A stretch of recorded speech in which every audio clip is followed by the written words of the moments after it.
We did very good in this race. Initially we were about 70 seconds behind Leo last race, but this time we were like half a second behind.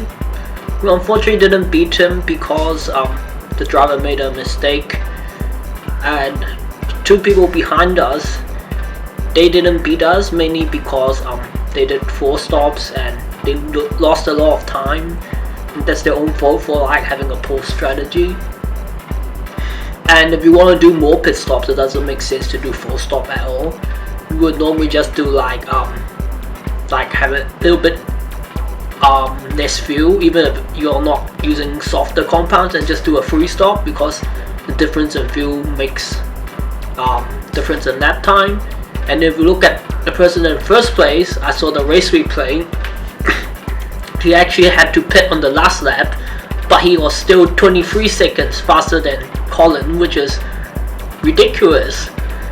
His race strategy wasn't good because he ran out of fuel on the last lap or something, so he had to do an extra one, but he was so fast that he still beat everyone.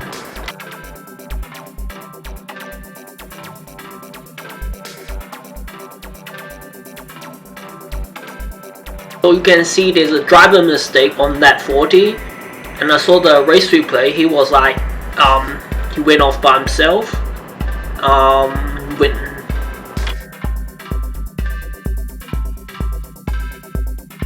And before this mistake, he was actually in front of Leo and he was holding him up. We have like maybe a few seconds in front of him, and if he never like went off, then we would probably have blocked him for the remainder of the race and would have easily beaten him. But then I trained the driver to increase the motivation, because the concentration to aggressiveness ratio is like a bit less than my previous driver, so I wouldn't expect him to go off and make mistakes in the race. But this time I can fix that by training the yoga and increasing the concentration, reducing the aggressiveness. That's one of the reasons why I picked this person, because of a low concentration and aggressiveness. It's easy to train and prevent him from making any mistakes, compared to someone who have like a higher aggressiveness and concentration. It will take many races to be able to balance him and not make mistakes in the race. But we only have like 3 or 4 races left, so there's no time to do any training and build up, so we have to have quick results. And you see this person has like 48 stamina compared to a previous driver was like 15-20, and normally he drains like 70 to 80% of the stamina, but this person drains like nothing. It's like 6%.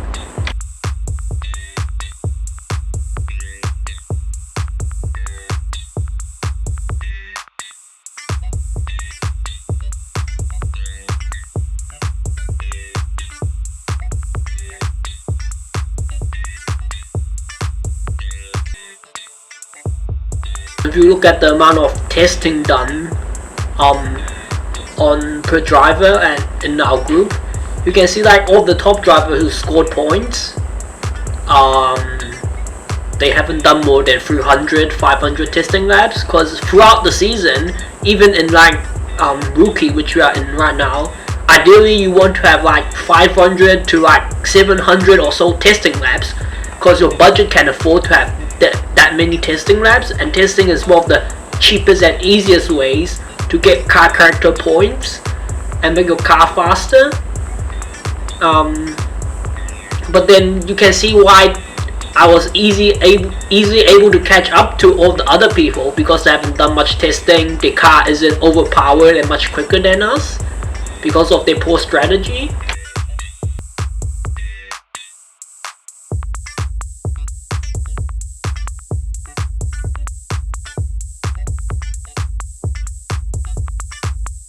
If you look at Colin, which is number 1 in our group right now, he has never been to the pro class. And if you look at another few more different people, I don't think they have been to pro ever. They only made up to amateur at most. And that's for a valid reason. That's why they are so slow, and we were able to join in halfway of the season and catch up to them and get very close, if not beat some of the top leaders. It's basically mostly because have poor strategy and they probably don't use calculator tools. I think the main problem for them would be not using calculator tools or never know or consider using it. And it's one of the mandatory things to have in GPRO. Otherwise, everyone's so competitive and you never win. So I'm not sure how competitive the other groups are, but I know my current group is. Everyone isn't all that competitive. That's why we're able to have good points and be in the top few finishing positions. Because normally it's very difficult and everyone's competitive, even in rookie. And even if you have perfect strategy from the first race, if something is slightly off, then you will probably not be able to promote or you wouldn't have good results. Now I'm going to train my driver to do yoga because he's going off track. He's making mistakes in the race.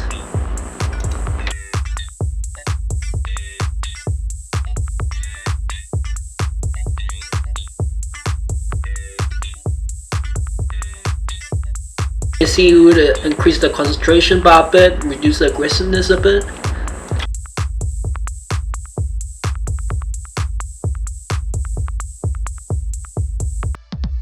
I already have a look at the car wear for this race and I already input the results into my setup calculator, and then we only need to change the gearbox and electronics, so we're going to just do that. I'm not sure if I want to upgrade the engine. I might have a look at what the cost is like.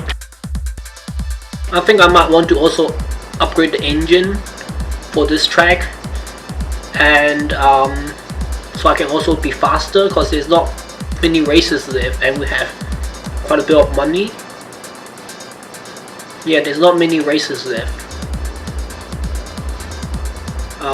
But our engine weight is quite low right now, so I don't think I'm going to upgrade it. But I might upgrade the underbody and maybe side pods,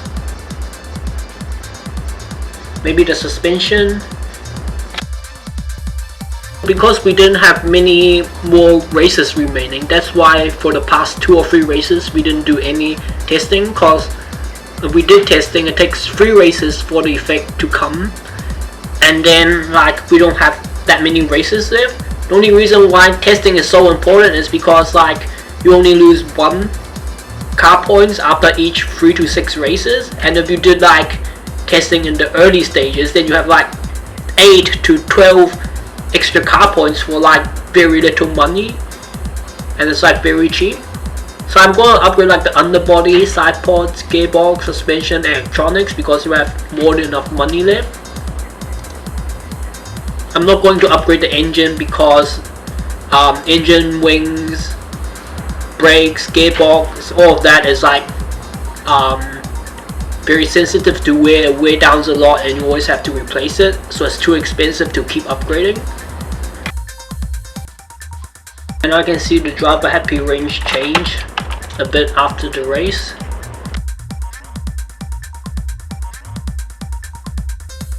And if you look at the team ranking, I recently joined a new team. Like one person in our team is like in the amateur group, which is 1 class above us. But then because we're so optimized and we did things so well, we have good driver, everything's in place.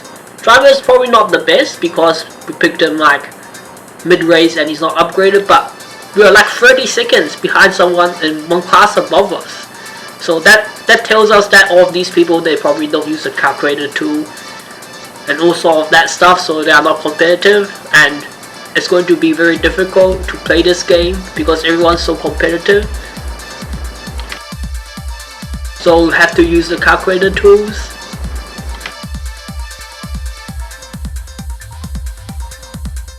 This is what the team looks like if we go to the team page.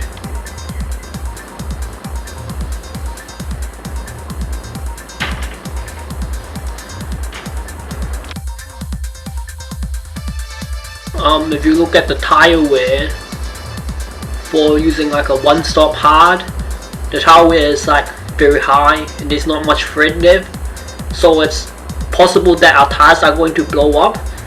So when I was planning, I wasn't planning to take that risk, and even if we do go with the hards and assume we can make it, we won't be able to have enough margin, because we will be able to have like one extra lap of tires in reserve, and we might run out of tires. So I think the only way is to do be more conservative. Because normally I like to be more conservative with the tires and stuff, because if you're fighting for points and all sort of that stuff, you can't make mistakes, and if you don't finish, that's very bad. And even if you're like fighting for promotion in the top place, sometimes all you need is to just finish in top 5 or so, and that's good enough. So I've entered all of these tire wear stuff and things into the calculator, onto my calculator tool.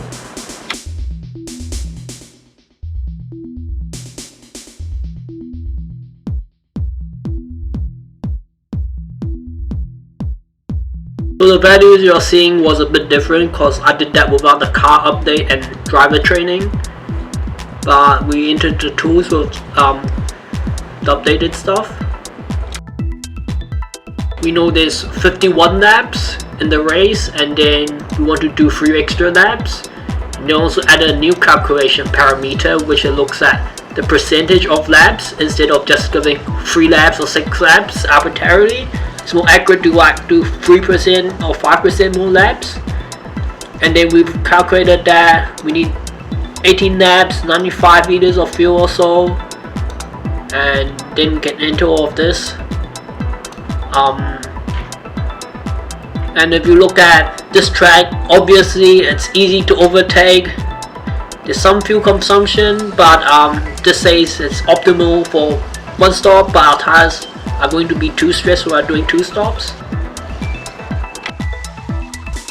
When I was looking at the race replay in New Delhi, I've seen quite a few laps, maybe a third or half of the race replay, like briefly, and my driver was always caught up behind someone. Even with the midfield, he wasn't able to overtake them in a few laps, and overtaking was a huge problem, and we lost so much time from not being able to overtake. Otherwise would have potentially a second chance of beating Leo or beat him on our second pit stop.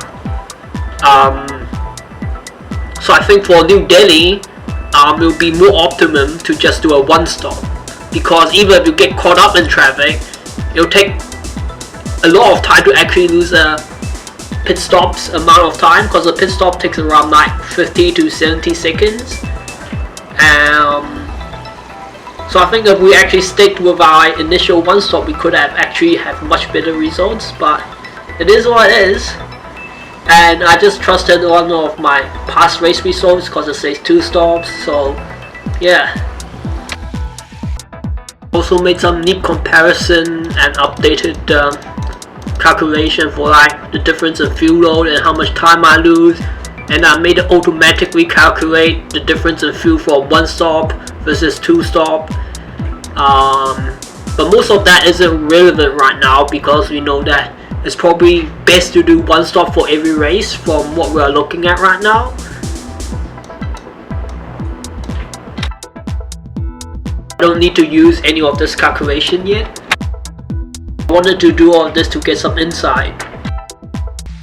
Just entered one of the past setups for Baku, and then we're going to use that as a reference to calculate a starting point to find the correct setup. And also in the new calculation tool, I added something that will display the combination, the average wing, and then it also displays the split, so it's easier to like not need to calculate again what's the wing and split.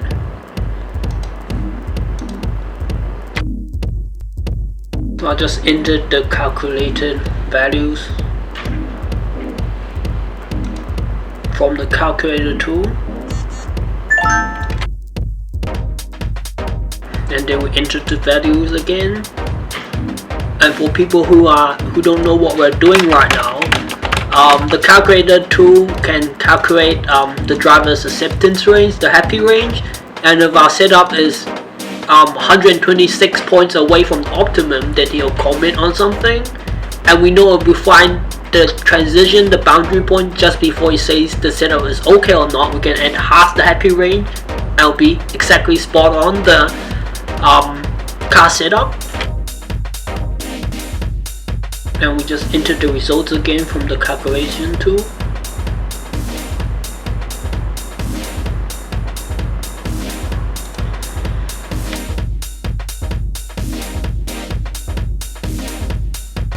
I accidentally clicked the drive lap again, so I lost one practice laps. But our setup is already quite spot on right now, so I'm going to find the wing split.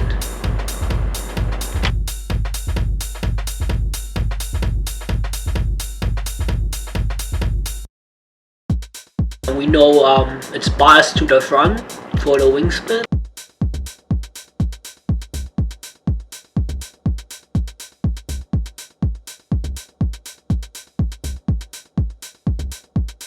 So we're not going to enter the optimum values yet, and we're just gonna find the wing split like this without having the other parts optimum, because we lost a lap. We might need more laps to find the wing split.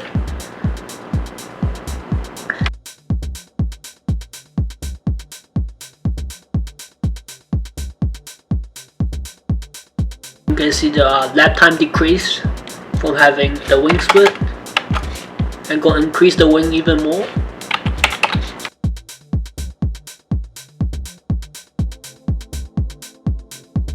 And we can see the wing split is about 50 or so. And then we're going to try a 35 wing split compared to 50, which had the optimum.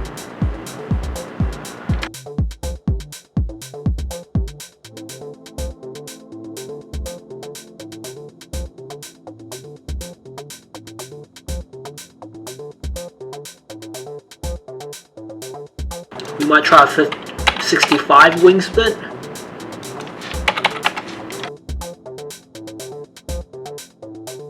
I think I might want to make the driver do one practice lap with the optimum setup, and then I'm just going to put it about 45 wing split, because we know 0 wing split is a bit better than having 100, and 50 is optimum. We can actually calculate based off the percentage of the difference in time and how much we need to add precisely to be in the middle, but I don't want to go through the hassle of doing that. I didn't create any calculation tool for that, so I'm not sure if I want to do that or when do I want to do that. So I just quickly came up with a calculation formula. So I used the time and the point time, because normally it's not more than a second, and I entered the results and I look at the split of each, and then we look at the difference in time compared to our reference, which is the optimum one, and we took the difference between these two, and we know we're 16.8% closer to having no split. So, and if we times 16% by 50, we know that's 8.4, so we need to reduce our split by 8.4 compared to 50.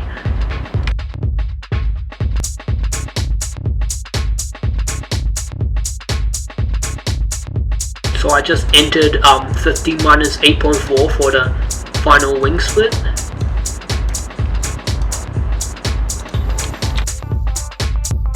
I just entered all the calculated results into here, and we found out the optimum setup, and I just entered the results, the optimum results.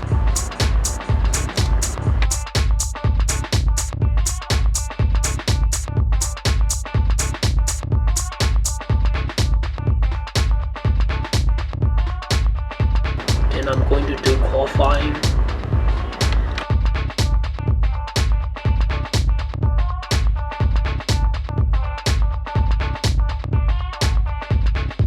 I think the qualifying time is okay, because we're not far off from Northern. That's only like 0.25 seconds. If you look at Q1 compared to the other qualified people, not all that good. because this person only has 12 points and we're only 0.1 seconds faster. And you can see Q1, Q2 have the same temperature, so we don't need to do anything with the setup. And we know that we need 95 liters of fuel to do 18 laps. And we can see we only have about 14% tires left, and we only have like 3 extra laps total compared to the total race distance. So hard tires, one stop will be too hard on the tires and the tires might puncture, and then we're going to lose the race.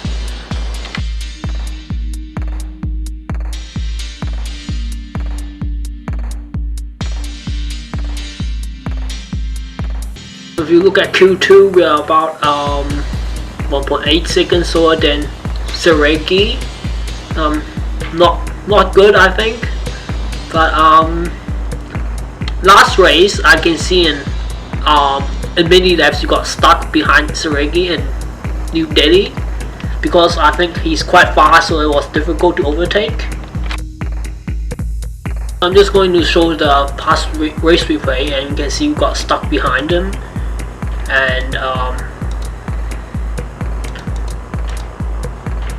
And we look a few laps back, we got stuck behind him for like so many laps. So initially we were in front of Leo and we were holding him up, but then suddenly the driver went off, we lost the position, and then we got stuck behind Seregi, and that's why we lost all of the chances of beating Leo in the end.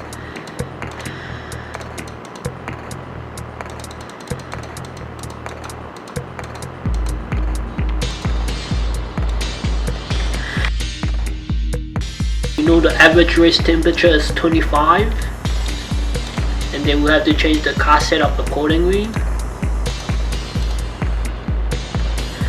So 25 is 4 degrees more than Q1.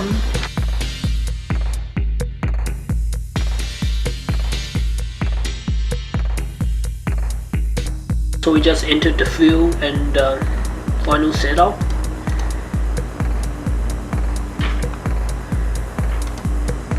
And then I'm going to increase the risk a bit for the overtaking and defending.